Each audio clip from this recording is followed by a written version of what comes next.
Eu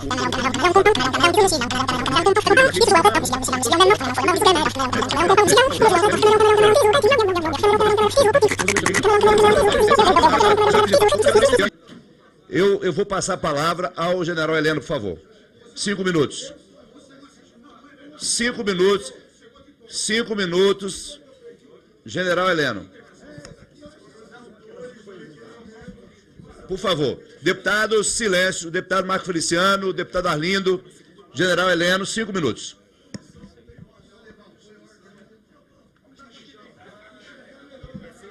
Deputados, por favor, general Heleno, 5 minutos. Vão ouvir o convidado.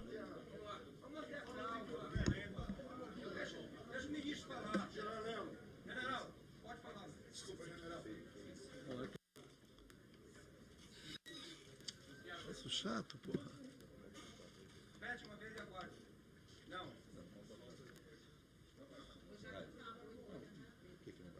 O presidente está sem som.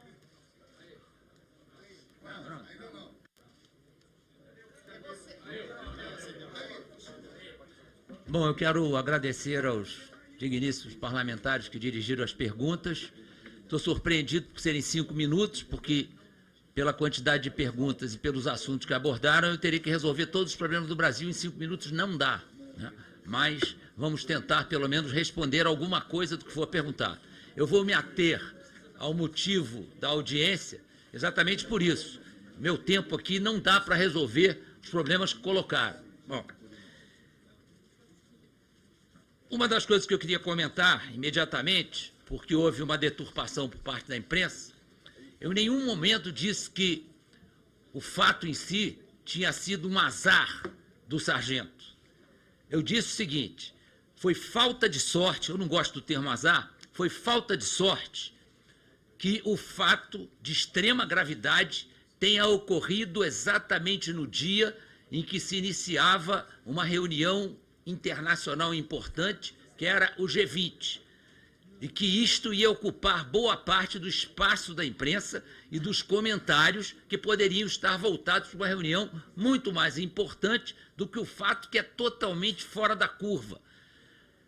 Mais um detalhe: há 80 anos o GSI provê segurança de presidente da República, o GSI com diversos nomes, os mais variados nomes. 80 anos. Nós jamais tivemos um incidente com o presidente da República.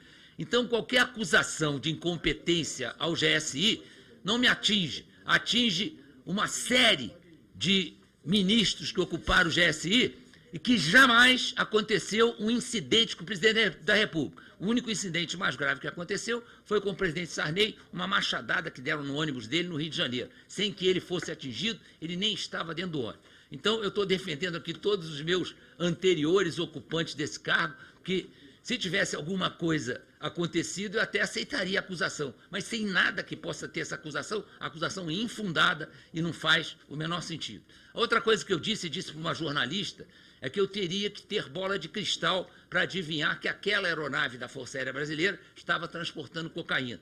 Disse isso não porque quisesse me isentar, porque aquela aeronave não era objeto de revista do GSI. O GSI é responsável por revistas detalhadas dos aviões que vão ser utilizados pelo presidente, pelo vice-presidente da República. Está em decreto isso, também não dá para discutir. Então, esses são os 2 primeiros esclarecimentos que eu queria fazer com relação ao que o presidente falou, que foi pena que o sargento não tenha sido preso na Indonésia. É óbvio que isso não é uma declaração amparada em qualquer coisa jurídica, é uma declaração de desabafo pela vergonha, que isso já foi caracterizado aqui por mim e pelos 2 companheiros, que nós passamos. Agora, vergonha nós estamos acostumados a passar, hein?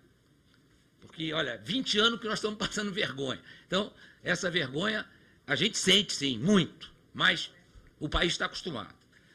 Bom, o sargento aeronáutica não tinha qualquer antecedente, ao contrário, era um militar exemplar. Quanto às outras perguntas que fizeram sobre o nível de vida deles, isso aí o inquérito vai responder. Já houve especulações da imprensa que ele tem um nível de vida de acordo com o salário que recebe. E nenhum dos senhores aqui iria invejar o salário, não tem nenhuma justificativa para o que ele fez, mas se ele vive de acordo com o salário que recebe, ele vive muito modestamente.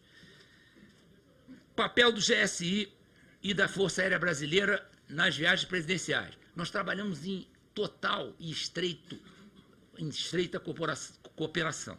Até porque as missões são perfeitamente definidas, nós temos formação semelhante, a maior parte dos componentes do GSI são militares, e nós primamos por um zelo muito grande pelo presidente e pelo vice-presidente da República, e por todos aqueles que utilizam aeronaves da Força Aérea Brasileira. Isso depois os dois brigadeiros que estão aqui vão tratar com mais detalhes. Quanto a Sevilha, Sevilha é uma questão de apoio aéreo, de apoio de reabastecimento da aeronave. Então, não é uma escolha premeditada, não é uma escolha. Isso é um plano de voo que é feito com antecedência e Sevilha foi escolhida como uma das cidades de abastecimento. Tanto não é nada planejado, importante que seja em Sevilha, que em 2 horas, depois que se soube do acontecido, se passou o abastecimento para Lisboa e foi ali que o avião pousou para seguir para o Japão. Não há ainda nenhuma constatação de que a droga permaneceria em Sevilha ou seguiria para o Japão. Não temos essa informação.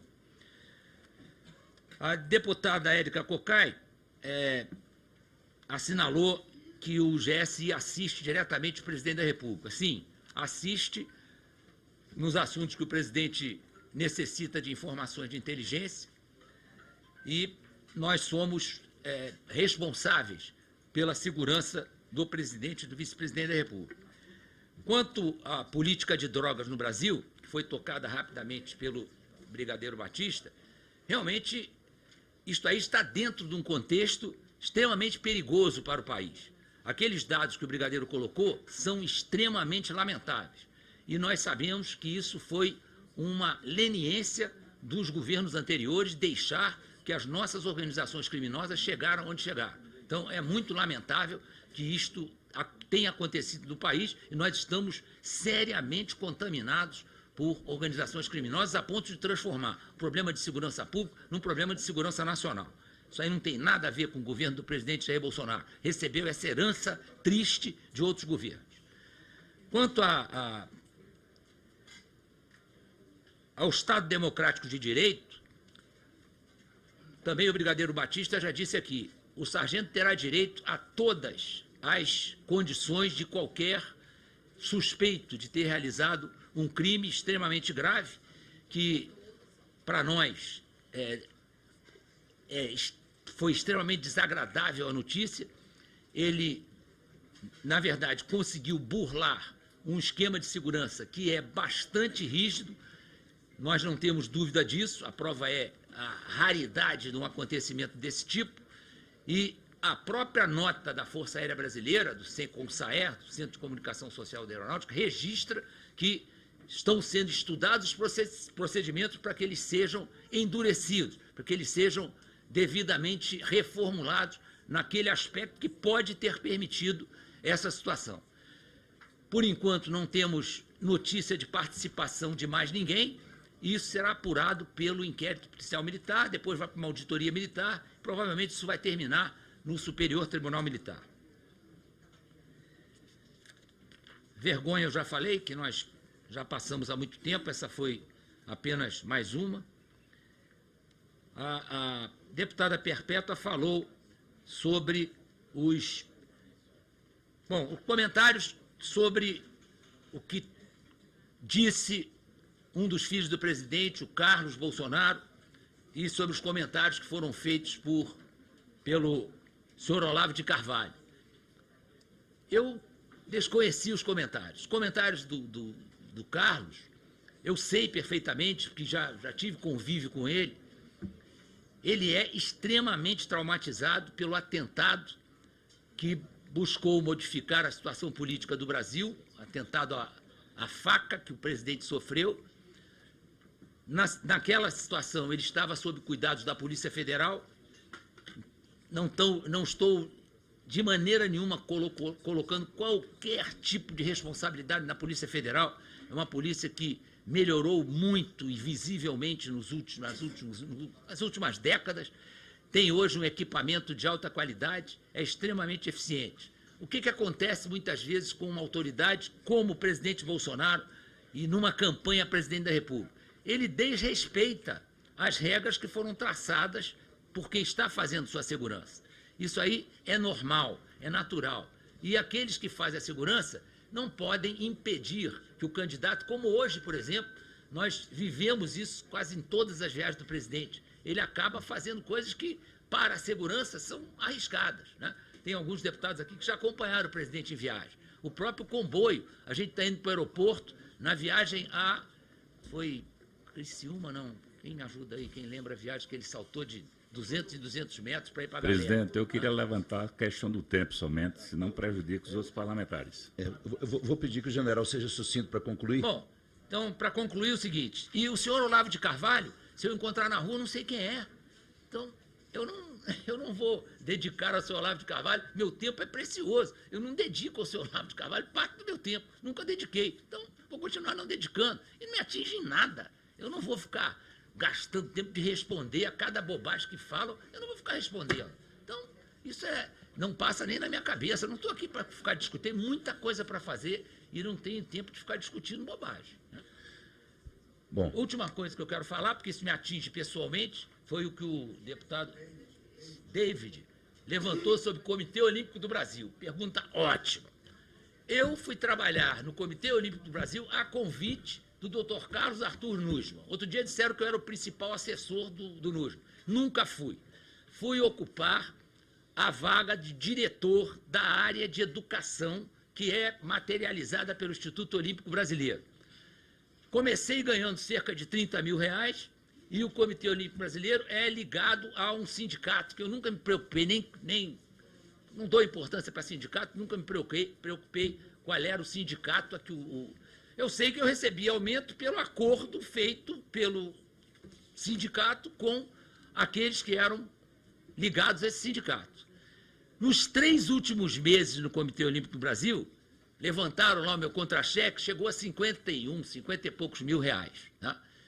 Eu nunca pedi aumento no COB, eu recebi o que o COB me pagava, é uma entidade privada. Então, outra coisa, o dinheiro do Comitê Olímpico do Brasil sai do valor apostado na Caixa Econômica Federal nos seus diversos concursos. Este valor, há uma discussão que até hoje não chegaram à conclusão se isto é dinheiro público ou não. Por quê? Porque o dinheiro que é destinado não só ao COB, ao Comitê Paralímpico e à Confederação Brasileira de Clubes, esse dinheiro é 2% do que o apostador receberia. Então, esse dinheiro jamais iria para o Tesouro Nacional. Então, até hoje, há uma séria discussão no próprio TCU se isso é dinheiro público. Só que eu ganhava honestamente, trabalhava muito no COB. Formamos mais de 1.000 gestores esportivos, formamos mais de 300 treinadores. Eu não tenho vergonha nenhuma de ter sido bem pago, como os senhores aqui, a grande maioria, não tem vergonha. Eu tenho vergonha do que eu recebo no Exército, isso eu tenho vergonha. Que eu mostrar para o meu filho que eu sou general de Exército e ganho líquido R$19 mil, eu tenho vergonha, né? Agora, do dinheiro que eu recebia no COB, eu ganhava honestamente. E foi a única vez, eu sempre brinco isso, foi a única vez que eu ia no restaurante e olhava o cardápio pelo lado esquerdo. Que eu sempre olhei no restaurante, eu e meus filhos, o cardápio pelo lado direito. General, muito obrigado.